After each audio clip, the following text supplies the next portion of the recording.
So maybe can you elaborate on how negative mindsets like maybe fear of failure or becoming invisible roadblocks to long-term value creation? How does those kind of a negative mindset hinder our product development? Sure.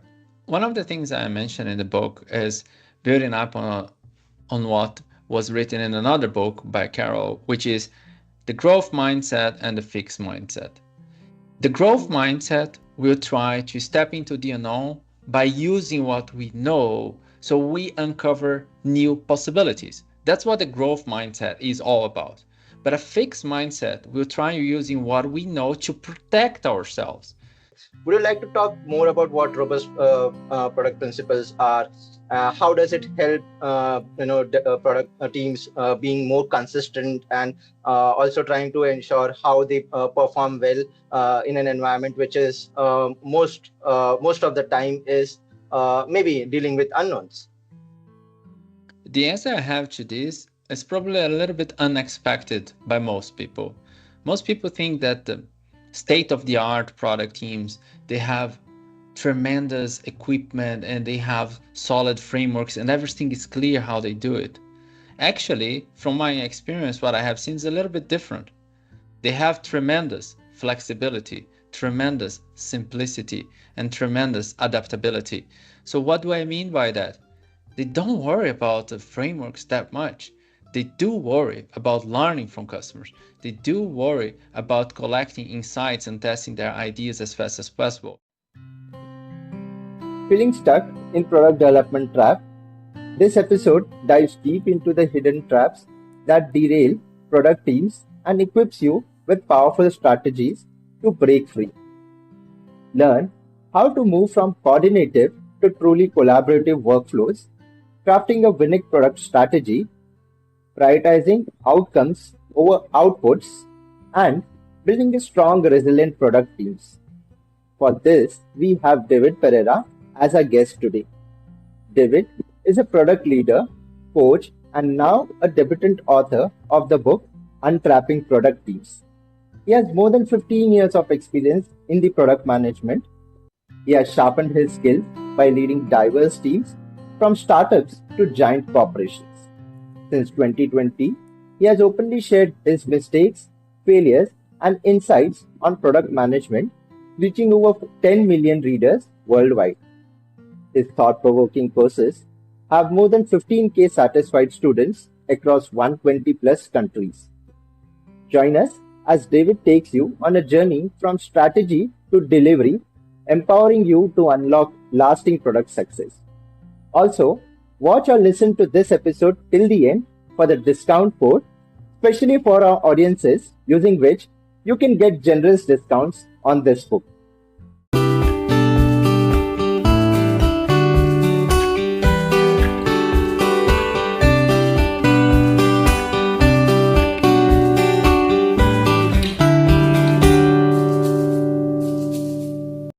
Hello, David.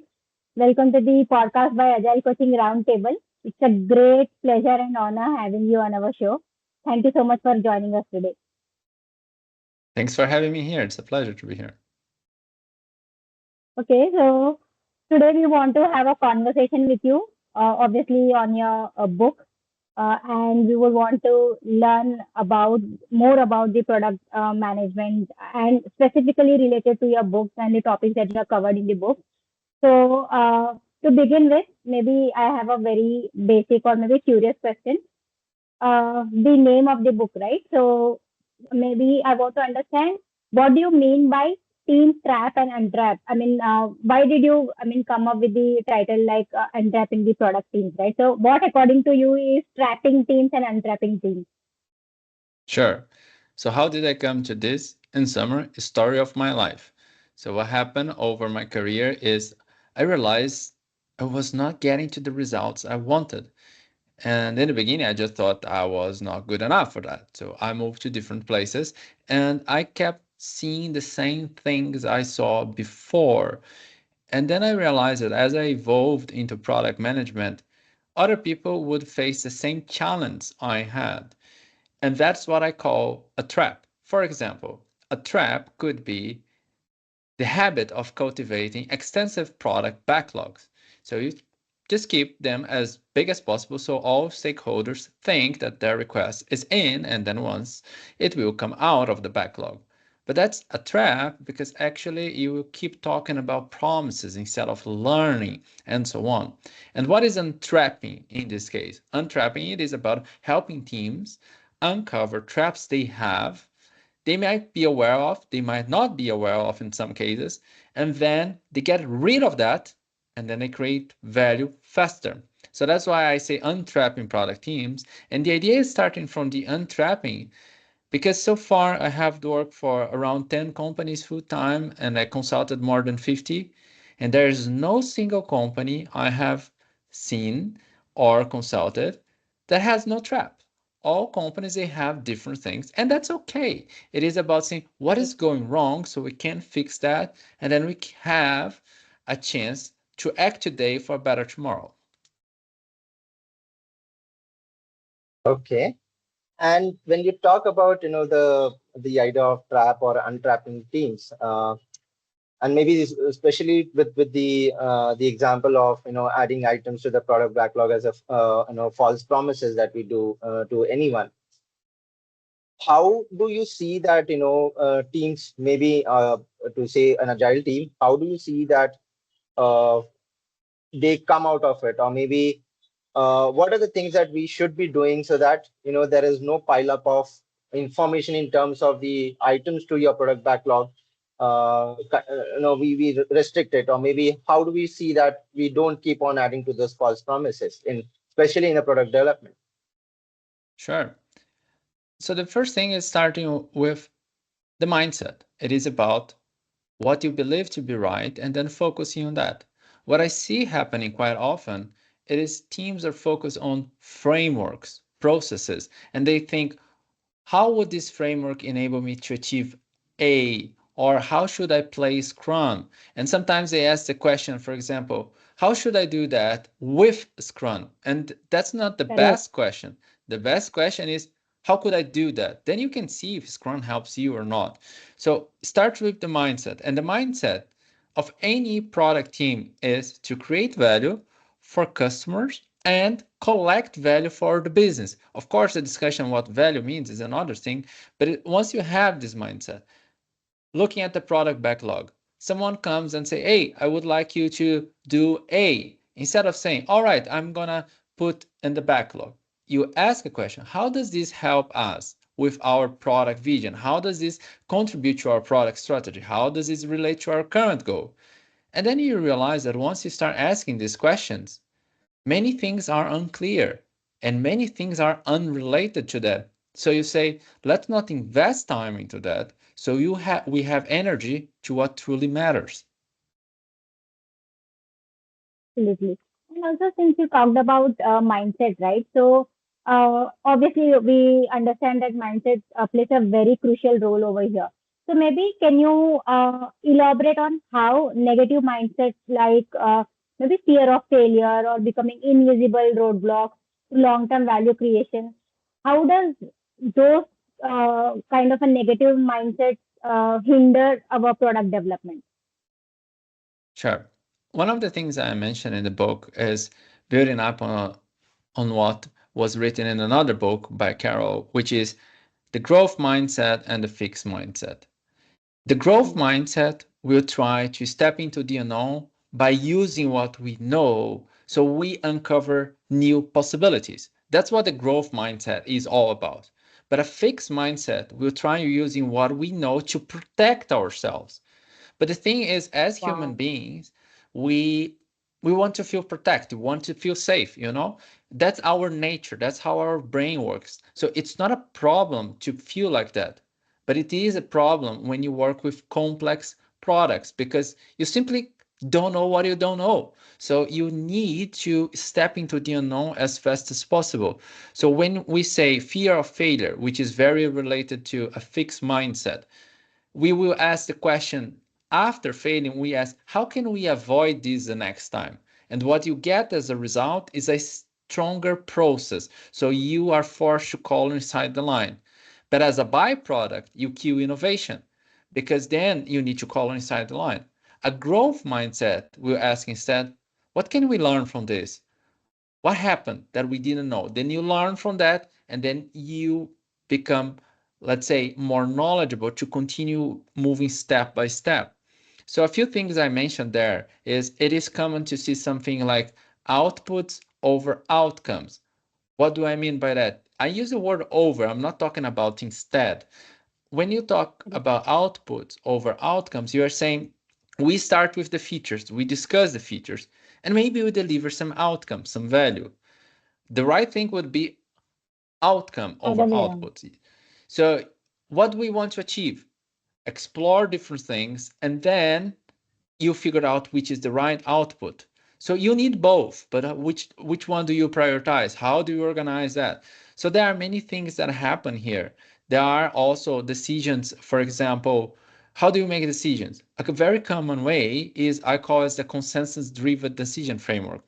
So you get with everyone in the room, and you can only move on when everyone agrees with you. And that's dangerous because I like saying what happens is you get the worst possible option that was not even on the table because everyone weighs in. And what I say is expertise and evidence needs to talk louder than opinion.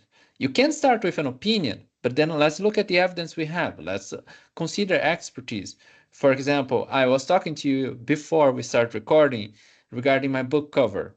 What is Correct. expertise? The designer was an expert to create the cover, and the designer had a concept behind it. And then I had an opinion, a preference about color.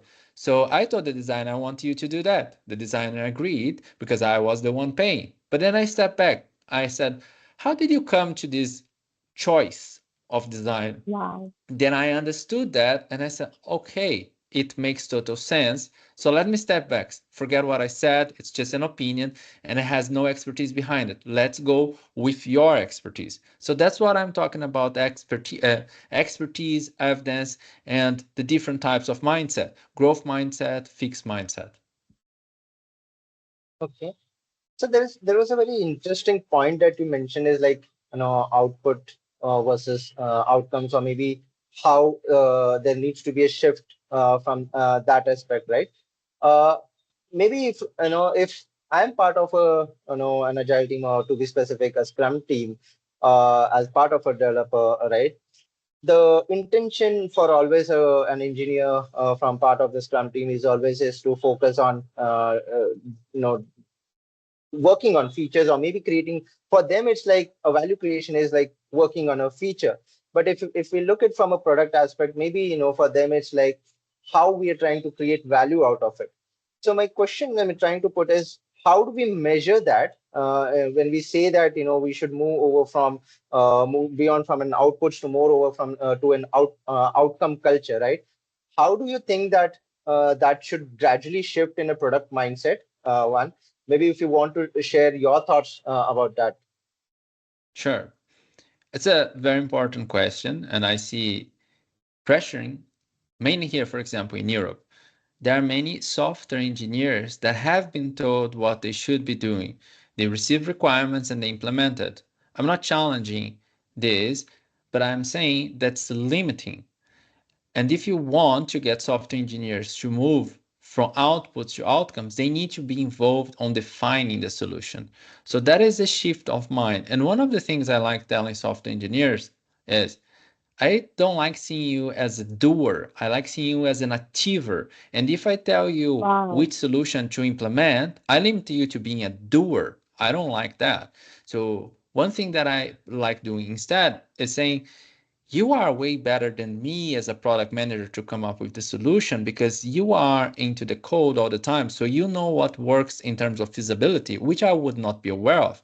I can help finding the intersection between desirability and viability, and you help me with feasibility. And together we thrive. So I like moving from a coordinative way of working where someone throws requirements over the fence to a collaborative where we sit together, I name the opportunity, and then we find some opportunities. And we are aware that some things are not going to work. Then it comes to principle. First, you build to learn, then to scale. Because if you try building right from day one, then you build something perfect, that you don't know if it drives value, but you will be reluctant to trash that once it doesn't. So the first and most important thing, how can I learn? Do something as fast as possible, learn, and then decide if you want to invest further or not, but collaboratively. Yeah, I mean, since you're talking about principles, right, and then we also know that you have covered a specific topic on principles as well, right? So can you maybe talk more about the principles, as you rightly mentioned, right? If something is when people are confused or maybe not able to make a decision, then maybe they fall back to the principle that learn first, right? So maybe can you uh, help us understand what are the core principles or frameworks you have used to develop successful strategy, even if the future is unclear? And how does these principle help teams? Sure. One of the aspects of principle is context matters. So I elaborate a lot there on how you come up with principles and so on. And then I share in the book principles that worked for me and had worked for other companies. And I say you can start with this, but most probably you need to tweak that to your scenario because places are different. So principles should be the driving uh, foundations for your decision making. Let me bring it down to earth. One of the common challenges I see is teams getting stuck into meetings. They get stuck because they cannot make a decision. And then they keep discussing and discussing. There are a few things that happen, and two principles have helped me. One principle is understanding the problems we are trying to solve. And what is the principle? Is focus on current problems over future problems. Because Wow. often what happens, teams start discussing all the problems they don't have. And this is the what if question, which is sustainable up to a certain extent, and say, what if that happens? What if that happens? What if that happens? And then we say, but what about what is happening right now? How do we deal with that? Because what ifs, they may not even become true if our solution is actually not the right one. So let's start with the problem we do have, and later we worry about the one we might have. So that's one of the principles. And another in terms of decision making, I said I would share too with you, is understanding the impact of a decision. Some teams are saying, well, this decision may backfire like this and this and this. And then I say, speculation. And I like saying that a bad decision is better than no decision. A bad decision Wow. creates learning. No decision, analysis paralysis. You get nothing. So how how do as a I mean as a product manager or a, trying to make that decision in case of if we go wrong, or maybe if, to be more precise, if there is not the expected outcomes for us, how do we turn around that from that bad decision to maybe to move into a different direction? So what I'm trying to understand, how comfortable or how enabled a product person is to make that correct decision later on when we learn out of our shortcomings or maybe our bad experiences. Yeah. Homework needs to be done. That's where I start. So, where do we want to be? That's the vision. So, we need to have a certain level of product vision, purpose, something. It doesn't need to be something dogmatic, but we need to know where we want to land. That's the first thing. And then it comes strategy. Strategy, there are many ways of setting. I shared one way I like the most, but in short, strategy is going to tell you who you serve, who you don't serve. What are you trying to deliver to them in kinds of a value you create for them? What makes you different than your competition? And when you have these aspects, you can look at your decision and say, how does my decision here contribute to the audience I serve? How does this help us stand out? How does this get us closer to our vision? So then you say, all right, given all the information I have, I believe this should be the best decision. But now comes the trick. What I see happening in many organizations is the size of the decision. Let's say organizations want to sponsor a new project. Very Mhm. a very classic thing that is happening right now. Let's create something with AI. Then they say we are going to put a budget that is relevant for the next quarter, 3 months. That's a too big of a decision. And I say, like, let's make incremental decisions. Let's make an investment first of one day, and then we see what happens. And then we learn from that. And based on the results, we say, are we happy with the results? If so, let's continue. If we're not happy, let's search for something else. Let's learn from it. Now, making it concrete to you. At some point in time, I realized that people would benefit from a product discovery cohort hands-on. I had this assumption, and you see, I assumed they would benefit. And I said, how do I do that? Should I create the cohort and try selling? My very first thing was, okay, how do I do that? I said, I have a big reach on LinkedIn. I'm going to post and I will see how people react. And based on those who comment, I will approach some of them and I will interview them and see how they do with it.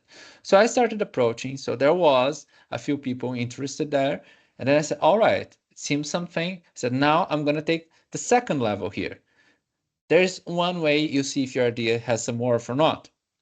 When people show the money and a strong commitment. So you just need to level up the commitment. So I put a landing page live. I said, I'm giving a product cohort about product discovery, and that's going to take place in 2 months. And my assumption was, if I get 5 people subscribing within the next 2 weeks, I'm going to proceed. If not, I refund everyone, and then I just learn from it. So that's how I did. I didn't have the course prepared. That's why I said the course is going to be in 2 months. So I put the landing page, converting the value I wanted to transmit to people. And then I got people subscribing to that. But that's how I started with. But I also saw that many people were dropping. So I approached them and I learned from them. And the reason they were dropping, they couldn't tell if that was applicable to B2B. They said, I thought it was a B2C. So I am a B2B person. I couldn't understand that. And the other was a product leader, said, I don't know if this is something that will equip me to coach my product managers or if this is dedicated for product managers. So I said, okay, so I need to sharpen a little bit the communication so I get the right audience. So this is what I say about how you can make decisions easier. So make them smaller enough so you can assess the results as fast as possible and enable you to decide if you want to progress or if you want to drop. So, David, since you are talking about that, the cohort that you mentioned, right? So definitely, I know about the LinkedIn post that you're talking about because I also kind of enrolled for it or maybe replied to that post, and I think that's an amazing way how you try to maybe take a small decision as you rightly mentioned, and then try to see whether it's working or not, then maybe investing a lot on something that is kind of only to figure out that is not making any sense, right?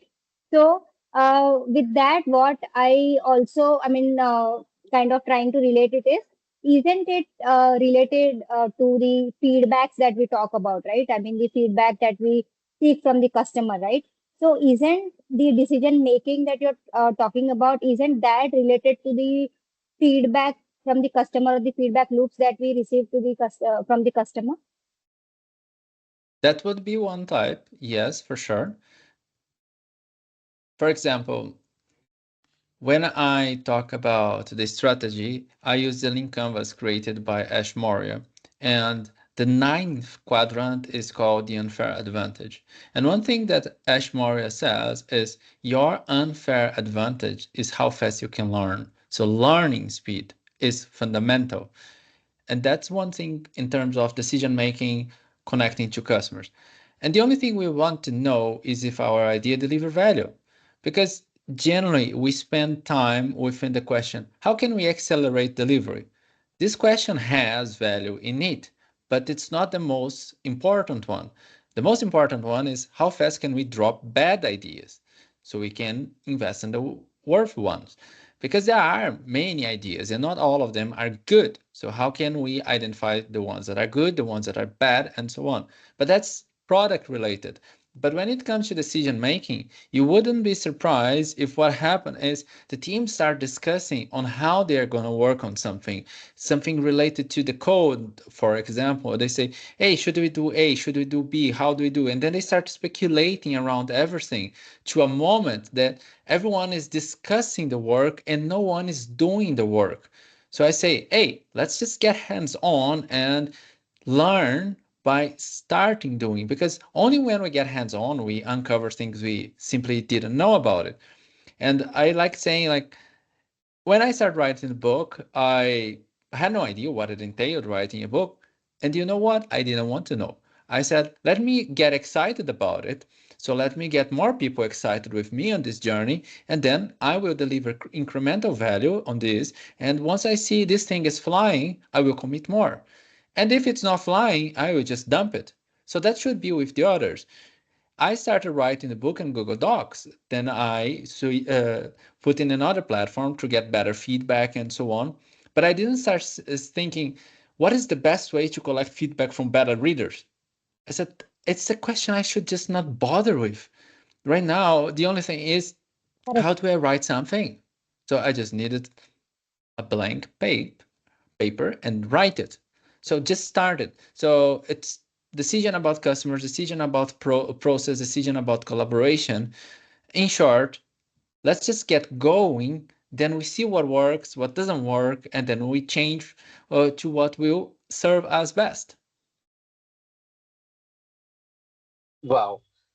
Uh, so there's one specific thing, David, that I just wanted to check. Even while you were talking about incremental way of development or product development, I think that's one of the key principles about robust product development, right? I mean, that's how the products. That's one of the principles of a robust product principles, right?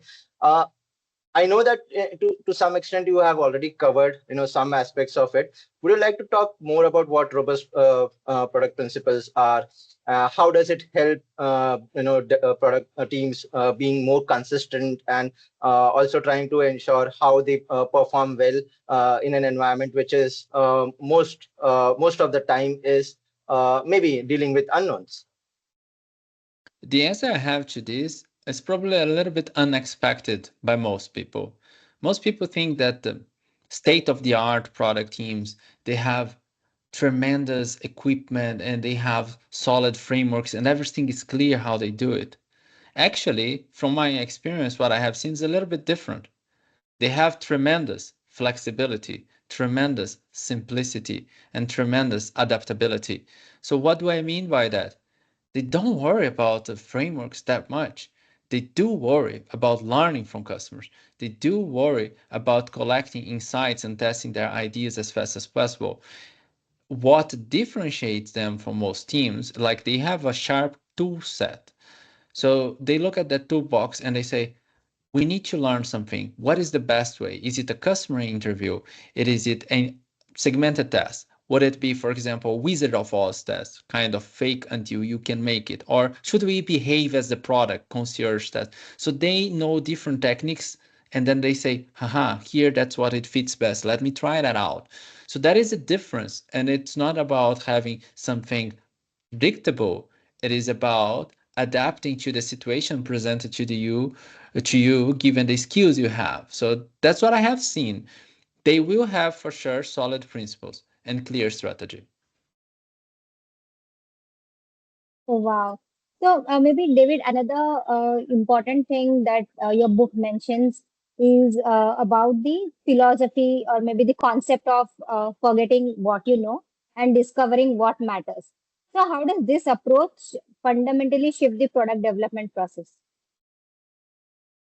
Yeah. So what happens in most cases? In most cases, as I mentioned a little bit before, is whenever I have an idea, let's go back to prioritization. That's something that happens quite often. All companies I know will have more ideas than they can ever fulfill. They just have more to do than capacity. So here lies a common trap. How do you pick one of them and move on? So the very common way is to have a scoring metric or something, a very robust prioritization method. So you find what is the best idea and then you go all in. So you start, for example, creating a high fidelity prototype and then testing internally with stakeholders. And once stakeholders fall in love with that, then you have the chance of implementing. But the other companies would do the following. They take all of the ideas and they start confronting with their vision, with their strategy. And things that don't collaborate with that, they remove it. And they acknowledge that at the beginning of all ideas, the risk is super high because you lack knowledge for that and your knowledge is super low. So what makes most sense is to de-risk your idea. So what they would do to step into the unknown in terms of practicality is saying like, what do we assume to happen here? And then you uncover your assumptions, prioritize the riskiest ones, and test them, confront them with reality. So you are able to move on and say, should we continue or should we just drop? And then you're going to realize that some things, you know, they should be just dropped. If you go back to my book example, I started writing the book from the perspective of product strategy. So that was the very first thing written in the book. And you look, say, yeah, but that actually is chapter 5. I said, my first assumption was I can write a book that people want to read and are willing to pay for that. So you see, there are three things here. Feasibility, I can do it. People are willing to read it. So that is desirability, and viability would pay for that. I said, how do I test this? So I create a product strategy guide. And then I put it live in a premium on my newsletter, and 100 people or a little bit more paid for that. And then they start using it. I interviewed some of them, and guess what I learned? My message was totally wrong. They didn't get what I meant. Oh, So I had to reshape what I wrote there because my message was being conveyed in a different way. So I realized, oh, when I express my ideas this way, it doesn't speak to people. And there was one thing that I was quite reluctant, which is storytelling. And it turns out that people liked more when I share stories, even if they are simple. Whenever I share stories, they can connect. So I realized I needed to share more anecdotes.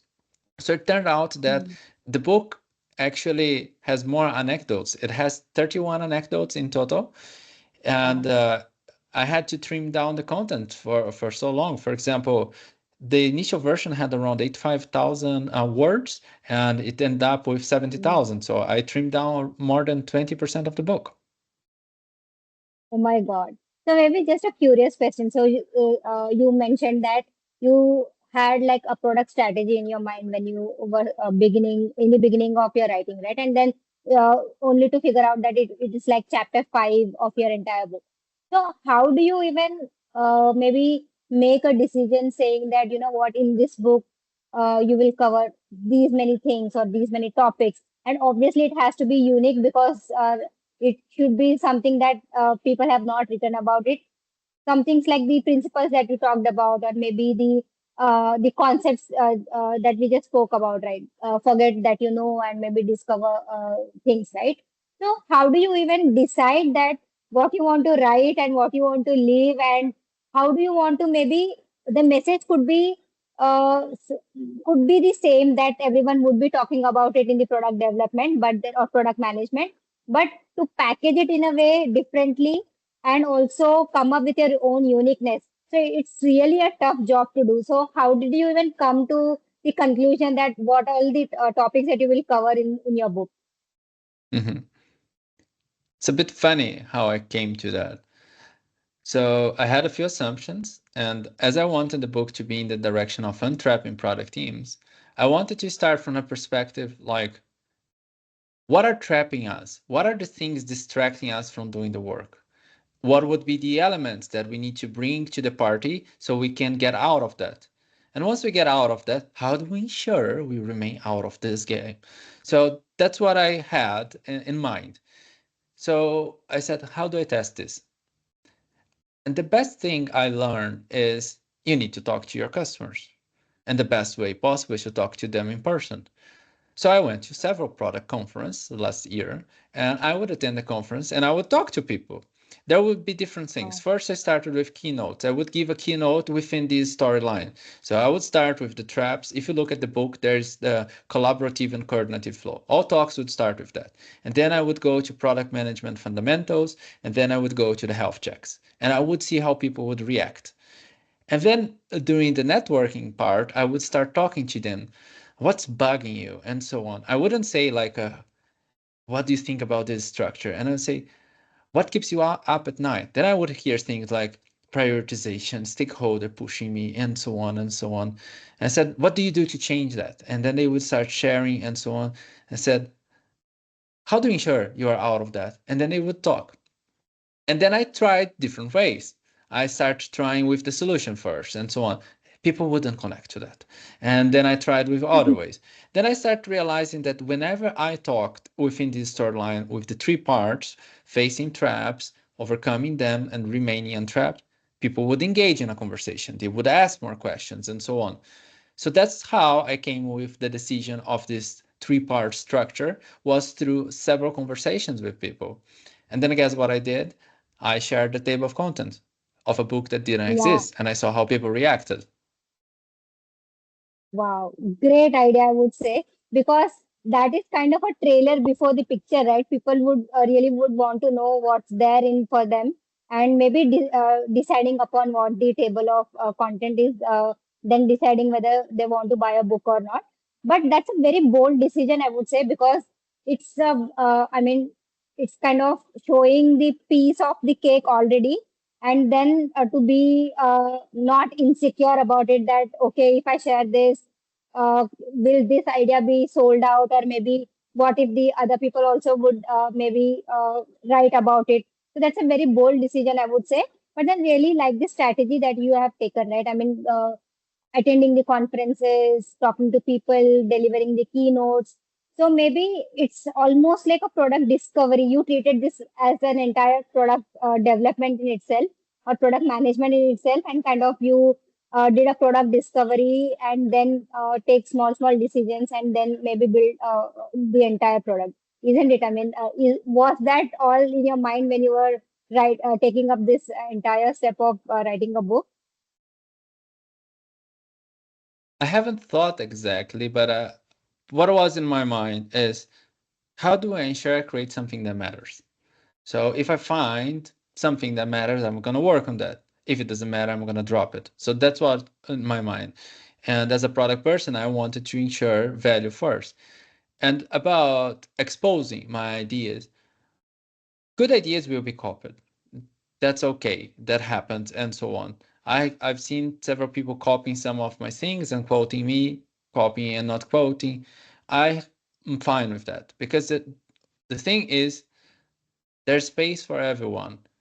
But if you are Correct. authentic, people will connect to you. And if you are honest, people will listen to you. And one thing is, they may copy the output, but they cannot copy how I'm doing. They don't know why I'm doing what I'm doing. They may see like there's this table of content.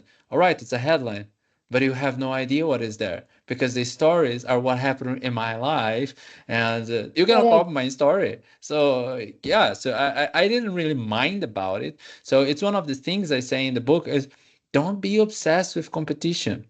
You need to look at what they are doing so you can differentiate. And if you see a killer feature, you don't have to copy the killer feature. You do need to understand your audience, what they are trying to achieve, and see how you deliver value to them. You might come to the conclusion that you do need that killer feature, but then you came to the conclusion and you know why. If you just copy from the competition, I'm very sorry, but you will never be a better shadow. Yes, I think they will never know when and how to use it. I mean, even if they have it, the purpose of you creating with your own thought process, the other person copying it or whoever taking it will never understand it, how or at what exact time it can be used as a reference, right? Correct. Okay, so maybe the last two questions before we close the conversation. So one is, how can product leaders promote fast, smart experimentation to optimize learning?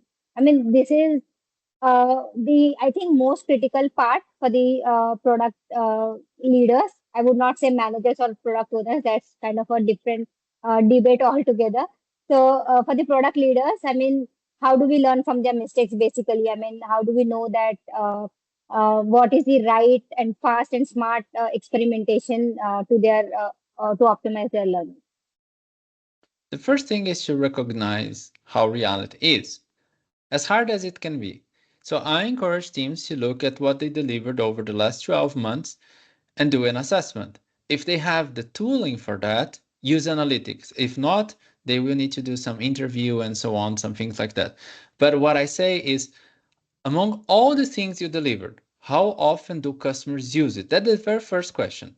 And then the second is, how much do they benefit from that? And then you explore how much value does it create to the business. If you are happy with the results of that, truly happy, you don't need to change anything. But I would say it's very unlikely you are happy with the results. There's a big chance that you realize that among all the things that were created, half of them are not used at all or they don't create value. Then you ask a question, what could we do differently? And that's what you want to avoid. You don't want to be in a situation where you create things that nobody needs or it creates no value for both sides. So you start changing that. The mindset is how to create value faster. And there are so many techniques out there. In the book, I don't try to give all the techniques. I try to give the mindset and the direction. So if you want to know more about techniques to test a business idea, there's a book for that. David Blend already did it from Strategizer. It's called Testing Business Ideas. There are 44 methods there. Easy to understand, easy to implement. You can just try it out and then you move on. But the core message I would give is when you are in a very beginning of the idea, your experiments need to run in hours, not days. So once you run these hourly experiments, then you can decide if you want to run the more robust one. Then you increase commitment. Going back to the example of my cohort, what was the first experiment? It's a LinkedIn post. That takes just a couple of minutes and I can see the results in hours. And I know if the post failed or not in just a few hours. And then I can decide. After that, I did an investment of days, which is putting a newsletter, which is putting the landing page there and then seeing if people are going to subscribe or not. In my case, I went with all-in commitment. I put there payment method because I was confident that people would pay. If you are not that confident, you can put a subscription. So you say, if you are interested, leave me your email. It's a level of commitment to leave the email, but you don't know if they are going to pay for that. So I just didn't want to waste time. So I went all in already. But this took me just around 4 hours to set it up, then a few days to run the experiment and Wow. decide. And then after that, I created a course. But the first course I limited. I didn't want to have more than 10 people because it would be a closed group. So I would learn from them as they would learn from me. So I gave them discount. I didn't expect to make any profit there. So I could shape it and make it better. So the other experiment is start scaling. In terms of practicality in product, start your first experiments with customer interview, surveys, or 404, painted doors. These kind of things are fast. Scale then to landing page, subscription. Maybe you do a kind of a concierge where you become the product doing something for the customer. If that works, you scale to a kind of a Wizard of Oz. You create an operation, kind of you fake the product for the customer. It exists, but it's behind the curtain, doesn't exist. So someone is running. It's kind of an operation behind it. So you test it. Then after that, you may decide to implement it. So this is one way. There are multiple examples, but that's how you could start it. Wow, that's so amazing. I mean, this itself, whatever you said in last few minutes, I think that could be a kind of a masterclass in itself for any product leader, I would say, to move. How do they deal with the failures? I mean, how do they learn? How do they scale? I mean, within few minutes, you have kind of summarized in itself. It's kind of in a crash course kind of a thing that I'm sure is going to help a lot of product leaders. Maybe the last question for today's conversation. How can product teams prioritize user impact over features and design metrics that reflect this shift? Obviously, people would want to listen from you or learn from you about metrics. if you can cover how do they kind of prioritize user impact over features and design metrics accordingly. Mhm.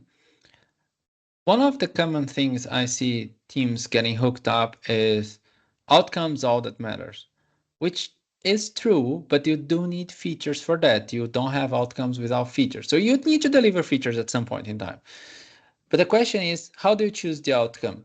Saying that the outcome you want to have is growth, well, that doesn't give you direction. I tell you how to increase growth. I can increase growth of my newsletter very easily.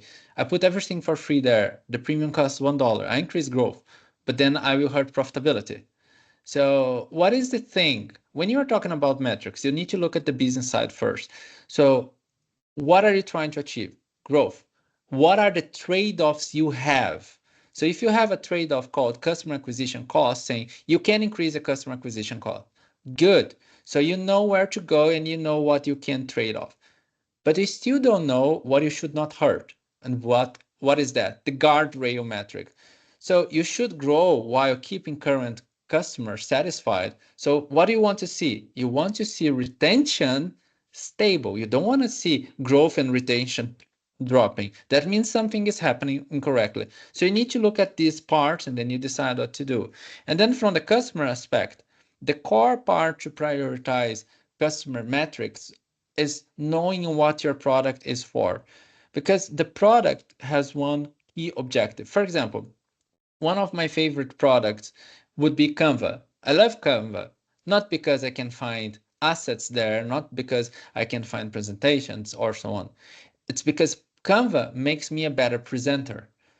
Whenever I'm creating a presentation, Canva can help me become a better presenter. I like Grammarly. Why? Grammarly makes me a better writer.